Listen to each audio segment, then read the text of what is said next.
اور قرآن اور احادیث میں کئی مقامات پر اللہ تبارک و تعالیٰ نے پاکی کو بیان کیا۔ مسائل میں سب سے پہلی چیز انسان کی عبادات، انسان کی ظاہر اور باطن، اس کے لیے اللہ نے پاک رہنے کو اور پاک کرنے کو پسند فرمایا۔ چنانچہ کوئی بھی عبادت ہو وہ بغیر پاک ہوئے، کوئی بھی عبادت ہو اس کو جو حسن ملتا ہے وہ پاکی کے ساتھ ملتا ہے، پاک رہنے کے ساتھ ملتا ہے۔ اسی لیے اللہ تبارک و تعالیٰ نے قرآن کریم میں پاکی کا ذکر بہت اہمیت کے ساتھ ارشاد فرمایا۔ یہ تو پورا قرآن ہی اہم ہے، لیکن پاکی اختیار کرنے کو جو پسند فرمایا ہے اللہ تبارک و تعالیٰ نے قرآن کریم کے اندر اہل قبا کے بارے میں اللہ تبارک و تعالیٰ نے آیت نازل کی، فِيهِ رِجَالٌ يُحِبُّونَ أَن يَتَطَهَّرُوا، سورہ توبہ کی 108 نمبر آیات۔ اللہ تبارک و تعالیٰ نے اس کے اندر اہل قبا یعنی مسجد قبا جو مدینہ منورہ میں موجود ہے، اس کے ارد گرد کے جو لوگ تھے ان کے بارے میں یہ آیت نازل فرمائی۔ رسول پاک صلی اللہ علیہ وسلم پر جب یہ آیت مبارکہ نازل ہوئی تو حضور نے پوچھا کہ آخر تم لوگ ایسے کیا چیز استعمال کرتے ہو، یا تم ایسے کس طریقے سے پاکی حاصل کرتے ہو کہ اللہ نے تمہارے شان میں آیت نازل کی، فِيهِ رِجَالٌ يُحِبُّونَ أَن يَتَطَهَّرُوا۔ اس میں اہل قبا میں ایسے مرد موجود ہیں کہ اللہ رب العزت ان کو پسند فرماتے ہیں کیونکہ وہ پاکی کو اختیار کرتے ہیں۔ اللہ نے صرف ان کی پاکیزگی اور پاکی کو پسند فرمایا اور اسی کے شان میں آیت نازل فرمائی۔ تو جب اہل قبا کے بارے میں پوچھا گیا کہ آپ لوگ کیا کرتے ہیں تو وہ لوگ کہنے لگے حضور ہم لوگ جب اپنے آپ کو پاک کرتے ہیں تو پہلے مٹی کے ڈیلے استعمال کرتے ہیں، پھر اس کے بعد پانی کا استعمال کرتے ہیں۔ ایک پاکی مٹی کے ڈیلے سے اور دوسری پاکی پانی سے حاصل کرتے ہیں۔ اس بارے میں اور دوسری جگہ اللہ پاک نے پاکی کے بارے میں ارشاد فرمایا ان اللہ یحب التوابین ویحب المتطہرین، اللہ توبہ کرنے والوں کو اور پاک رہنے والوں کو پسند کرتا ہے۔ یہ پاکی کے اندر سب سے پہلی چیز یہ نوٹ کر لے کہ جو چیز جس چیز سے پاکی حاصل ہوتی ہے یا طہارت حاصل ہوتی ہے ان میں سب سے پہلی چیز جو اہم ترین ہے وہ پانی ہے۔ پانی جو ہے وہ طہارت کا اصل ہے، کہ اصل چیز جو ہے وہ طہارت حاصل کرنے کا وہ پانی ہے، اور پانی کا پھر بدل اگر پانی نہ ہو تو پھر پاک مٹی ہے جس سے تیمم کیا جاتا ہے، لیکن اصل چیز جو ہے وہ پانی ہے۔ یہ پانی ہمارے لیے پاکیزگی کا سب سے بڑا ذریعہ، سب سے بڑا ذریعہ یہ پانی۔ اس پانی کے بارے میں سب سے پہلی چیز ذہن نشین کر لیں کہ اس پانی کے اوپر جو حکم لگتا ہے اس کے اوپر کئی مسائل ہو جاتے ہیں، کئی مسائل، اس پانی پر کئی مسائل ہو جاتے ہیں۔ اس پانی کے مسائل کو سمجھنے کے لیے ضروری ہے کہ ہم اس کے اصولوں کو سمجھیں۔ انشاءاللہ اصولوں کو سمجھیں گے تو پھر آگے جو مسائل آئیں گے پانی اور پاکیزگی کے متعلق وہ انشاءاللہ آسان ہوگا۔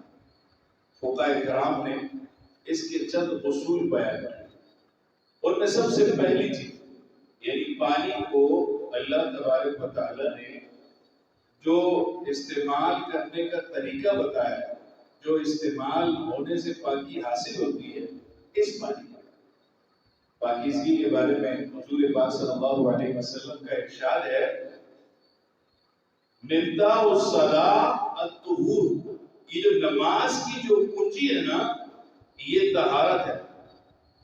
نماز کی جو چابی ہے نا، یہ طہارت ہے۔ اگر آپ کی طہارت ہوگی تو پھر آپ کی نماز ہے، اگر آپ کی طہارت نہیں ہوگی تو پھر آپ کی نماز نہیں ہے۔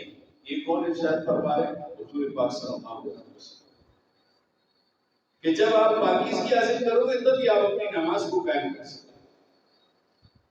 مفتاح الصلاۃ الطہور۔ اسی طرح دوسری جگہ ارشاد فرمایا، الطہور شطر ایمان، مسلم شریف کی روایت، کہ یہ جو پاکیزگی ہے، طہارت ہے، یہ ایمان کا حصہ ہے، جس کو ہم عام الفاظ میں کہتے ہیں کہ صفائی نصف ایمان، ان کو ہم اپنے الفاظ میں کہتے ہیں صفائی نصف ایمان ہے۔ تو یہ حدیث ہی کا یہ مقولہ ہے، الطہور شطر الایمان، کہ پاکیزگی یہ ایمان کا جز ہے۔ تو اس پانی کو سمجھنے کے لیے جو پانی ہم استعمال کریں گے انشاءاللہ ایک اصولوں کو سمجھیں گے، پھر ہمیں آگے مسائل کو سمجھنے میں آسانی ہو جائے گی۔ سب سے پہلا جو اصول بیان کرتے ہیں فقہاء کرام، الاصل فی الماء الطہارہ، اصل پانی کے اندر نمبر ایک، اصول نمبر ایک، پانی اصل میں پاکیزگی ہے، یعنی پانی کا جو اصل ہے وہ پاک ہے۔ کیا مطلب؟ پانی کا اصل پاک ہے۔ جس جگہ پر آپ نے پانی دیکھا اور اس کے ناپاک ہونے کی کوئی ہمیں دلیل نہیں ملی ہے تو ہمیں یہ کر لینا چاہیے کہ یہ پانی پاک ہے۔ الاصل فی الماء الطہور، کہ پانی کے اندر اصل یہ پاکیزہ ہوگا۔ اب آپ نے کوئی بڑا سا پانی دیکھا اور وہاں پر آپ کو کوئی اس کے ناپاک ہونے کی دلیل نہیں ملی ہے تو آپ اس کی دلیل تلاش نہ کریں، بلکہ یہ پانی پاک ہونے کے حکم میں ہوگا جس کو آپ استعمال کریں۔ نمبر ایک اصول سمجھ میں آئی؟ اصول سمجھ میں آیا؟ نمبر دو، دوسرا اصول، الیقین لا یزول بالشک، یہ دوسرا اصول ہے پانی کے مطابق، کہ یقین جو ہوتا ہے وہ شک کے ذریعے سے زائل نہیں ہوتا۔ کیا مطلب؟ پانی جو ہے وہ اصل میں پاک ہے، اس کو آپ ذہن میں رکھ لیں، پانی اصل میں پاک ہے۔ اب یقین ہے آپ کا کہ پانی پاک ہے، اب یہ شک کے ذریعے سے اس کی پاکیزگی دور نہیں ہو، یعنی ناپاک نہیں ہو۔ اس کی مثال اس طرح سے دیتے ہیں کہ ایک آدمی نے برتن میں پانی دیکھا، اس کے قریب سے کتا گزرا، اس کے قریب سے کتا گزرا، کتے کو پانی پیتے ہوئے نہیں دیکھا، اس برتن سے کتے کو پانی پیتے ہوئے نہیں دیکھا۔ اگر پانی پیتا ہوا دیکھے پھر تو وہ نجس ہو، پھر تو بالاتفاق کتے کا جھوٹا ناپاک ہے، وہ تو بالاتفاق ہے۔ لیکن اگر آپ نے کتے کو قریب سے گزرتے ہوئے دیکھا لیکن آپ نے پانی پیتے ہوئے نہیں دیکھا اس کو، تو یہ جو شک ہے نا، کہ ہو سکتا ہے کہ اس نے جو ہے نا وہ اس میں منہ مارا ہو، اس شک کی وجہ سے یہ یقین زائل نہیں ہوگا، لہذا پانی کی طہارت پر فرق نہیں آئے گا، یہ پانی پاک ہے۔ بات سمجھ میں آئے؟ یہ دوسرا اصول ہوگا۔ اور تیسرا اصول یہ ہے، غالب الظن ملحق بالیقین، جو غالب گمان ہوتا ہے نا یہ یقین کے ساتھ جڑتا ہے۔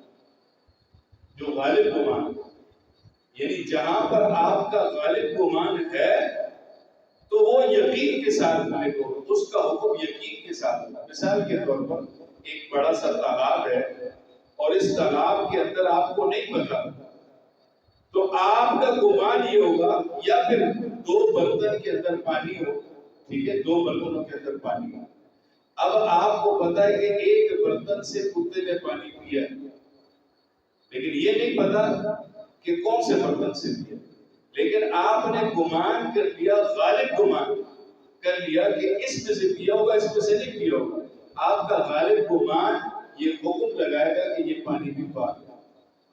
یہی حکم ہمارا نماز کے اندر لگتا ہے۔ جب آدمی تیسری رکعت میں بیٹھ جائے، کوئی نماز پڑھنے والا تیسری رکعت کے بعد جب 2 رکعتوں کے بعد تشہد کر کے اٹھتا ہے نا، اگر اس کے گمان میں آ جائے کہ پتہ نہیں میں نے 1 رکعت پڑھی تھی یا 2 رکعت پڑھی، کبھی بھول جاتا ہے نا کہ پتہ نہیں میں نے 1 رکعت میں اٹھاؤں یا 2 رکعتیں پوری کر کے اٹھاؤں، تو اس وقت جب غالب گمان ہو کہ نہیں میں نے 2 پڑھی ہے، یا پھر غالب گمان ہو کہ میں نے 1 پڑھی ہے، تو یہ غالب ظن جو ہے اسی پر حکم لگے گا۔ اگر آپ کے غالب ظن کے مطابق یہ کہ میں نے 1 پڑھی ہے تو پھر 1 کا ہوگا۔ یہ 3 اصول ہو گئے اس پانی کے مطابق۔ یہ 3 اصول کو ذہن میں رکھیں گے، انشاءاللہ آگے پانی کے بارے میں جتنے مسائل ہیں وہ آسان ہو جائیں گے۔ اس لیے کہ سب سے پہلی چیز میں نے عرض کی کہ پاکی کو حاصل کرنے کا سب سے پہلا ذریعہ جو ہوتا ہے، سب سے بڑا ذریعہ وہ پانی ہوتا ہے۔ تو پہلا، دوسرا اور تیسرا، یہ 3 اصول پانی کے ہیں۔ ان کو انشاءاللہ یاد رکھیں گے تو آگے آنے والے جو پانی کے مسائل ہیں کہ جس کے بارے میں حضور پاک صلی اللہ علیہ وسلم نے ارشاد فرمایا کہ پانی دریاؤں کا ہو، پانی چشموں کا ہو، پانی بارش کا ہو، پانی برف کے اولوں کا ہو، یا پانی ندی نالوں کا ہو، یہ سب پانی اللہ کی طرف سے آسمان سے اترتا ہے، یہ پاک ہے۔ پھر اس کے بارے میں جو حکم ہوگا وہ انشاءاللہ ان کو سمجھنے میں آسانی ہوگی۔ یہ اصول پانی کے متعلق یاد رکھیں۔ انشاءاللہ اگلی نشست میں پانی سے متعلق جتنے مسائل ہیں اس پر انشاءاللہ بات ہوگی۔ اللہ تبارک و تعالیٰ